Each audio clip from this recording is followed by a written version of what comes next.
தாமரையை ஆதி அச்சாரமாய் கொண்ட ஒரு நாடு. நீர்வளம், நிலவளம், சொல்வளம், இசை வளம், இத்தனை எல்லா வளமும் நிறைவேற்ற ஒரு நாடு. மேலும் நாடு நல்ல நாடு, நாவலர்கள் புகழ்ந்த நாடு, வாழை தென்னை விளையும் நாடு, நெற்கதிர்கள் பூக்கும் நாடு, கோட்டை மலை பொழியும் நாடு, குளிர்ந்ததன்கள் வீசும் நாடு, மாதம் 3 மழை பொழியும், வருடம் 3 பூ விளையும், கட்டு கலங்கானும், கதிர்விளக்கு நெல் விளையும், அரிதால் அறுத்து வர அரிதால் பயிராகும், அரிதாலின் ஊடாக ஐங்கலந்தேன் கூடு கட்டும்,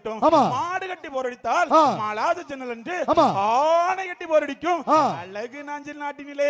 இன்னும் சான்றோர் புகழ் பாடி தெய்வ திருநாடாகும், மூத்தோர் புகழ் பாடி புனிதர்களின் பிறப்பிடமும், கல்வி நல்ல கேள்வியோடு கற்றுயர்ந்த பெரியோர் உண்டு, பரலோகம் போல் இருக்கும் கரும்பாட்டூர் திருச்சபையிலே கிறிஸ்து எனக்கு ஜீவன், சாவு எனக்கு ஆதாயம் என்ற திருமறையின் வசனத்தின்படி தன் வாழ்வை நடத்தி வரும் திருச்சபையின் போது இருக்கும் ஆலமரத்தின் விழுதாய் திருச்சபையை தாங்கிக் கொண்டிருக்கும்